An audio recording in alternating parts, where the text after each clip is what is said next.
तो फिल्म के शुरुआत में हम शरद केलकर सर के कैरेक्टर को देखते हैं जो जंगल के बीच एक केव टाइप स्टैब्लिशमेंट में अपनी बेटी को भेड़िया और बकरी के बच्चों की कहानी सुना रहे होते हैं। ये एक बेसिक स्टोरी थी जहां भेड़िया की माँ कहती है कि दरवाजे पे कोई भी आए तो उसे अंदर मत आने देना, लेकिन ये बातें बाहर खड़ा भेड़िया सुन लेता है। अब जब बकरी की माँ चली जाती है तो भेड़िया दरवाजे पे दस्तक देते हुए कहता है कि मैं तुम्हारी माँ हूँ। इस पॉइंट पे हम देखते हैं कि केव के बाहर कोई जानवर है और उसका शिकार करने शरद सर का कैरेक्टर जाता है एंड मोस्टली वो जानवर जो कि भेड़िया होगा वो उन पे अटैक कर देता है। इस केव में बच्ची के अलावा बस एक यंग ट्राइबल आदमी बचता है। यहाँ से कहानी प्रेजेंट डे में आती है जहाँ हम भास्कर से मिल पाते हैं जो कि एक कॉन्ट्रैक्टर है। उसे पेट्स वगैरह से बहुत डर लगता है। भास्कर एक बड़ी एमएनसी का कॉन्ट्रैक्ट लेता है जिसके तहत उसे अरुणाचल प्रदेश के 0 जगह के जंगल के थ्रू रोड बनवाना था जिससे वो काफी पैसा कमा सके। इस कॉन्ट्रैक्ट को लेने के लिए भास्कर अपना पुश्तैनी घर तक को गिरवी रख दिया था और इसीलिए उसके लिए ये प्रोजेक्ट कंप्लीट करना काफी जरूरी था। ऐसे में भास्कर अपने कजन जनार्दन के साथ अरुणाचल पहुंचता है। वहाँ इन दोनों का पॉइंट ऑफ कांटेक्ट एक लोकल बंदा जोमिन था जिनसे दोनों तुरंत वाइब करने लग जाते हैं। अब गांव पहुंचते ही इनकी मुलाकात पांडा नामक इंसान से होती है जो कि सपोजिटली इनकी मदद करने वाला था लोकल्स को इस डेवलपमेंट प्रोजेक्ट के लिए मनाने में। लेकिन पांडा तो उल्टा ही काम कर रहा था। वो खुद शायद रोड के फेवर में नहीं था। हम देखते हैं कि पैसे और प्रोजेक्ट कॉन्ट्रैक्ट को लेने के लिए मोस्ट ऑफ द ऑफिशियल्स तुरंत मान जाते हैं। और यहाँ सबसे बुरी बात पता है क्या थी कि रोड्स को एक्चुअली में जंगल के बाहर से बनाया जा सकता था लेकिन उसमें पैसा ज्यादा लगता, इसीलिए ये लोग जंगल काट के रोड बीचों बीच बनाना चाहते थे। पांडा कहता है कि भले ऑफिशियल्स मान गए हैं लेकिन जो लोकल्स जंगल में रहते हैं वो कभी नहीं मानेंगे।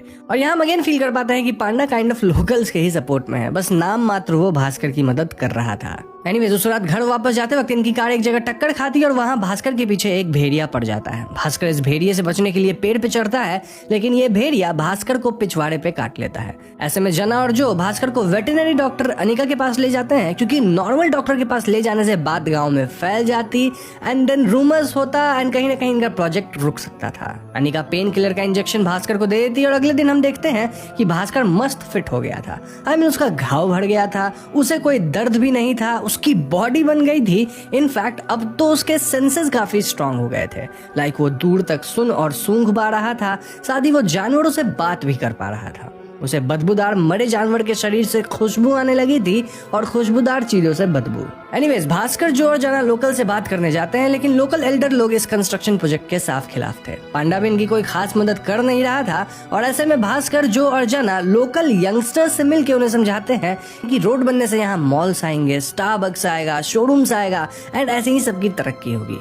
यंगस्टर्स मान जाते हैं और भास्कर उन्हें अपने माँ बाप को समझाने का जिम्मा देता है। किसी तरह ये लोग लोकल्स के जमीन पे सिग्नेचर ले लेते हैं। फिर उस रात पार्टी होती है। पार्टी के दौरान भास्कर को पेट में दर्द होता है जिसे वो पार्टी से निकल लेता है और फिर हम उस ऑफिसर को देखते हैं जिसके पास लोकल्स के जमीन के साइन किए हुए पेपर्स थे।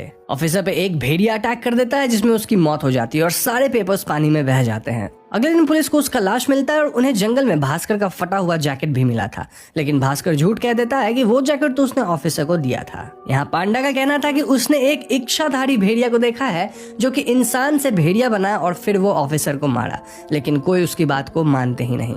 यहाँ हमें विषाणु के कॉन्सेप्ट के बारे में पता चलता है जो कि यहाँ के लोकल्स का मानना था। बेसिकली अगर किसी को विषाणु काट ले यानी जिसको विषाणु है वैसा कोई भेड़िया काट ले जो कि इच्छाधारी भी होता है तो जिसे वो काटा वो भी भेड़िया बन जाएगा। अब पुलिस वाले इस बात को मानते तो नहीं है लेकिन जिस ऑफिसर को भेड़िया काटा था उसका घाव भी भरने लगा था और ऐसे में पुलिस वाले विक्टिम्स को जलाने लगते हैं ताकि ये विषाणु फैले नहीं। इस पॉइंट पे जना और जो को शक होने लगता है कि कहीं भास्कर ही तो इच्छाधारी भेड़िया नहीं है क्योंकि वो एक जगह खून की उल्टी किया था। वो लोग भास्कर को डॉक्टर अनिका के पास भी ले जाते हैं जहाँ भास्कर बेड वगैरह उठा लेता है। ऐसे में जना और जो चोरी छुपे भास्कर के मल का सैंपल लेके स्टूल टेस्ट के लिए भेजते हैं। टेस्ट में आता है कि उसमें ह्यूमन बोन्स के फ्रैगमेंट्स थे विच मींस भास्कर ही इच्छाधारी भेड़िया है जो इंसानों को खा रहा है। उस रात हम पहली बार भास्कर को लिटरली भेड़िए में ट्रांसफॉर्म होते देख पाते हैं और जना जोमिन के साथ भेड़िया का पीछा करता है। ये चड्डी पहना हुआ भेड़िया इनके कार पे अटैक भी करता है लेकिन ये लोग कार के अंदर थे तो बच जाते हैं। अगली सुबह भास्कर वापस नॉर्मल होकर घर आता है जहाँ क्लियर हो जाता है कि वो हर रात भेड़िए में तब्दील हो जा रहा है एंड देन वो उन लोगों को मार डालता है जो कि इस रोड कंस्ट्रक्शन प्रोजेक्ट के फेवर में है। बेसिकली दिन में भास्कर लोगों को सेट करता है ताकि उसका प्रोजेक्ट ठीक से चल सके लेकिन रात में भेड़िया उसके ऊपर हावी होकर सेट किए हुए इंसान को ही मार देता है। जना यहाँ भास्कर को सांत्वना देता है और वो कहता है कि वो उसकी चड्डी जला देगा ताकि सबूत मिट जाए, लेकिन वो चड्डी को पूरा जला नहीं पाता और पांडा को ये चड्डी मिल जाती है। इससे पांडा भी समझ जाता है कि भास्कर ही भेड़िया है और वो पूरे गांव को बताना चाहता था, लेकिन भास्कर उसे डरा धमका के समझाता है, जिसके बाद पांडा भी भास्कर की मदद के लिए तैयार हो जाता है। पांडा कहता है कि वो इस गांव के 120 साल पुराने ओझा को खोजेगा जिसके पास पक्का भास्कर के इस बीमारी का इलाज होगा। इस पॉइंट पे बस जोमिन, जना, अनिका और पांडा को भास्कर के भेड़िए होने के बारे में मालूम था। मीनवाइल जो प्लान्स की वो भास्कर को एक अबैंडन जगह पे रात में बांध देगा ताकि भास्कर आगे किसी को नुकसान नहीं पहुंचा सके। बस फिर क्या था, भास्कर, जो और जना उस जगह पे जाते हैं, लेकिन एक पुलिस वाला इन तीनों को स्पॉट कर देता है। पुलिस वाला तीनों को उस जगह पे लॉक कर देता है, विच वॉज डेंजरस, क्योंकि कुछ ही मिनटों में भास्कर भेड़िया बन जाता, जिसके बाद वो जो और जना को भी खा सकता था। ये पुलिस वाला बाहर से मोबाइल में सब रिकॉर्ड करने लगता है ताकि वो पूरे दुनिया को प्रूव कर सके कि भास्कर को ही विषाणु लगा है, यानी वो इच्छाधारी भेड़िया है। थोड़ी ही देर में भास्कर भेड़िया में तब्दील हो जाता है और वो जो और जना पे गुर्राता तो है, लेकिन उन्हें चोट नहीं पहुंचाता। तभी बाहर से अचानक पुलिस वाला गायब हो जाता है और फिर हम देखते हैं कि वहां कोई काला भेड़िया आता है जिसने शुरुआत में भास्कर को काटा था। काला भेड़िया डोर ओपन करता है और भेड़िया रूपी भास्कर इस भेड़िया के साथ निकल लेता है। यहाँ हम पुलिसमैन का शरीर कटा फटा देख पाते हैं, यानी कि उसको भेड़ियों ने मार डाला। जना स्मार्टली उसके फोन से रिकॉर्ड किया हुआ वीडियो डिलीट मार देता है। तो अगली सुबह भास्कर, जो और जना के बीच थोड़ी अनबन होती है, क्योंकि जना जो को हमेशा चिढ़ाता था, जैसे चाउमीन बोलना, चाइनीज बोलना इत्यादि। जो कहता है कि तुम लोग नॉर्थ ईस्ट से आए लोगों को ऐसे ही करते हो, हमें इंडिया का मानते भी नहीं हो। और सबको रियलाइज होता है कि ये गलत है और इसीलिए ये दोनों जो से इसके लिए माफी मांगते हैं। और यहाँ हमें भी इन जनरल अच्छा मैसेज दिया गया है कि हमें कैसे बर्ताव करना चाहिए लोगों के साथ। दूसरी तरफ पांडा को फाइनली ओझा मिल गया था और वो भास्कर को ओझा के पास लेके जाता है। ओझा बताता है कि भास्कर को ठीक करने का बस एक ही तरीका है और वो ये कि उसे सेम काले भेड़िए से चांदनी रात पे एग्जैक्ट उसी जगह कटवाना होगा, जिसके बाद विषाणु खत्म होगा। हम यहाँ थोड़ा और विषाणु के कॉन्सेप्ट को समझते हैं, विच इज समथिंग लाइक कि हर इंसान के दिमाग का एक हिस्सा ऐसा होता है जो कि जानवर के प्रवृत्ति का होता है और विषाणु उसी एरिया को अनलॉक कर देता है, बेसिकली कहे तो एक्टिवेट कर देता है। इसी वजह से इंसान भेड़िया बनने लग जाता है। खैर, अनिका, जना, जोमिन और पांडा मिलकर भास्कर के लिए एक ऐसा प्रोटेक्टिव बॉडी गियर तैयार करने लगते हैं जिसमें बस पिछवाड़े में काटने वाला जगह को छोड़ के सब कवर्ड हो, ताकि जब भास्कर भेड़िए से कटवाने जाए तो भेड़िया उसको बाकी जगह न काट पाए। यहाँ भास्कर और अनिका बॉन्ड भी करते हैं और अनिका भास्कर को जंगल में उसका एक सीक्रेट स्पॉट दिखाती है जो कि जंगल में काफी डीप था लेकिन काफी खूबसूरत था। अनिका भास्कर से सटली कहती भी है कि उसे यहीं रुकना चाहिए, लेकिन भास्कर जल्दी से ठीक होकर वापस शहर भागना चाहता था। खैर, उस रात जोमिन, जना और भास्कर सेम स्पॉट पे जाते हैं जहां भास्कर को भेड़िया काटा था और भास्कर प्रोटेक्टिव गियर पहनकर पेड़ पे लटक जाता है। जना और जोमिन दूर से मॉनिटर कर रहे थे जहां कुछ ही देर में हम काले वाले भेड़िए को आता देखते हैं, लेकिन तभी कुछ शिकारी लोग उस काले भेड़िए को शूट करते हैं जिन्हें गांव वालों ने और पुलिस ने अपॉइंट किया था ताकि शिकारी लोग आदमखोर भेड़िए को मार गिराए। ये काला जख्मी भेड़िया वहां से जंगल की ओर भागता है और ऐसे में भास्कर भी पेड़ से उतरकर इस भेड़िया का पीछा करता है। भास्कर एक केव में पहुंचता है जहां हम जख्मी डॉक्टर अनिका को देख पाते हैं। जी हाँ दोस्तों, विषाणु वाली काली भेड़िया डॉक्टर अनिका थी और वो शुरुआत में भास्कर पे उसे मारने के लिए हमला की थी ताकि ये रोड वाला प्रोजेक्ट रुक जाए, लेकिन बाद में अनिका को भास्कर पसंद आने लग गया, इसलिए वो उसे जिंदा रहने दी। अनिका बताती है कि 100 से भी ज्यादा सालों से वो उस जंगल की रक्षा करते आई है और वो जंगल को किसी हाल में कटने नहीं देगी। हम जान पाते हैं कि फिल्म के पहले सीन में जो शरद केलकर के कैरेक्टर की बेटी थी वही अनिका थी, यानी उस टाइम कोई दूसरा विषाणु वाला भेड़िया अनिका को काटा होगा, जिसके बाद अनिका इस जंगल की रक्षक बन गई। अनिका कहती है कि इस जंगल को बचाना एक बड़ी रिस्पॉन्सिबिलिटी है, लेकिन भास्कर इस जिम्मेदारी के लिए तैयार नहीं है। वो चाहते थे कि भास्कर यहाँ रह के यहाँ के जंगलों को प्रोटेक्ट करे ताकि वो कहीं और के जंगल को बचा पाए, लेकिन भास्कर को तो शहर भागना है। इन बातों के बाद अनिका भेड़िया में तब्दील होकर यहाँ से चली जाती है, लेकिन शिकारी लोग अनिका वाली काली भेड़िया को शूट करके पकड़ लेते हैं। मीनवाइल जना और जो भास्कर को खोज लेते हैं और पांडा भी वहाँ आता है। भास्कर उन्हें अनिका के बारे में बताता है एंड दे ऑल डिसाइड कि भास्कर को अनिका को बचाना ही होगा। इसलिए भास्कर खुद को भेड़िया में तब्दील करने की कोशिश करता है, लेकिन उससे ये हो नहीं पा रहा था। फिर पांडा कहता है कि उसे अपने दिमाग के उन हिस्सों को अनलॉक करना होगा जिसमें हमारे अंदर जानवर की प्रवृत्ति होती है। फिर हम देख पाते हैं कि भास्कर भी अपने पावर्स को कंट्रोल कर पाता है और भेड़िए में बदल जाता है, इवन विदाउट अ मून।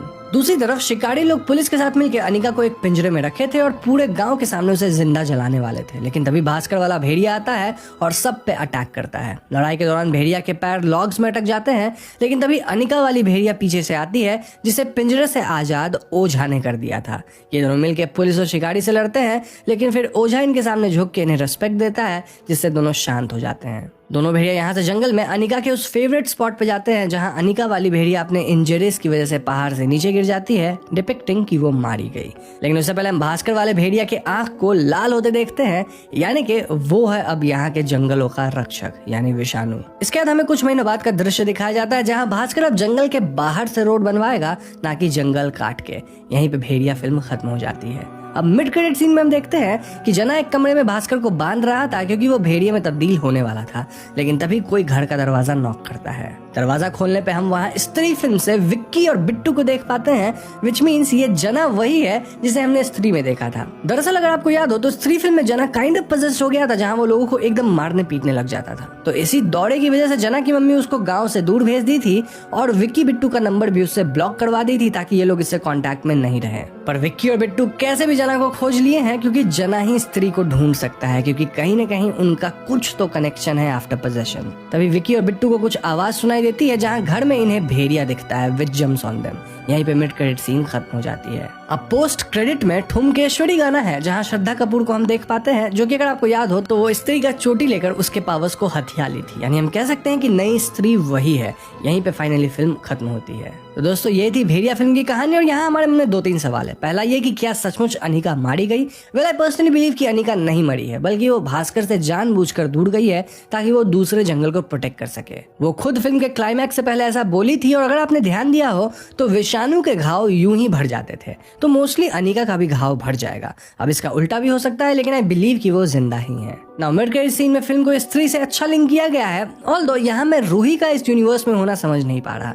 मेरे हिसाब से इन्हें रूही को इस यूनिवर्स से निकाल देना चाहिए ताकि स्टोरी कंसिस्टेंट रहे, वरना डबल रोल से ये सब दिखाना पड़ेगा, which will be a miss. Now mid credit में हम जान पाए कि विक्की स्त्री को ढूंढ रहा है जो कि अब श्रद्धा कपूर की कैरेक्टर होने वाली है। स्त्री बहुत पावरफुल है, तो आई डोंट नो भेड़िया का उससे भिड़ंत कैसे होगा। भेड़िया खुद काफी ताकतवर है, जहाँ उसके पास super hearing, super smell, super speed और सुपर हीलिंग है। वो मुझे पर्सनली ह्यूमन फॉर्म में ज्यादा ताकतवर लगा, जहाँ वो तेज भाग रहा था, उछल रहा था इत्यादि, क्योंकि भेड़िया फॉर्म में वो नॉर्मल भेड़िया से थोड़ा ही ज्यादा ताकतवर है। आई मीन उसके पैर जब लॉग में फंस गए थे तो वो वहां से निकल तक नहीं पा रहा था, लेकिन ह्यूमन फॉर्म में वो पूरा बेड ही उठा दिया था एंड उसके पास बहुत ज्यादा पावर्स है। It will be interesting to see कि ये लोग भेड़िया के कैरेक्टर को लेके कहाँ जाते हैं। One last theory is regarding the Ojha कि आखिर वो कौन था। फिल्म में हमें बताया गया कि ओझा 120 साल से एग्जिस्ट कर रहा है, जहां मोस्ट ऑफ द टाइम वो जंगल में ही रहता है। हम देख पाए थे कि ओझा इजीली भेड़िया को शांत भी कर पाया, यानी उसका प्रीवियस एक्सपीरियंस रहा है इस भेड़िए के साथ। तो या तो वो वही ट्राइब वाला हो सकता है जिसे हमने फिल्म के फर्स्ट सीन में बच्ची अनिका के साथ केव में देखा था, या फिर वो भी किसी टाइम पे विषाणु रहा होगा। जो भी हो, आगे के सीक्वल्स वगैरह में मन लगने वाला है। अब इसके अलावा तो और कुछ खास थियरीज नहीं है जो मैं आपको बता सकूं, इसलिए आज की वीडियो में इतना है। वीडियो पसंद आए तो लाइक और शेयर करना मत भूलिएगा और जाने से पहले हमारे चैनल हॉन्टिंग ट्यूब को सब्सक्राइब करके बेल आइकन को जरूर दबा दीजिए, क्योंकि हम अपने चैनल पे ऐसे वीडियोस लाते रहते हैं। पीस।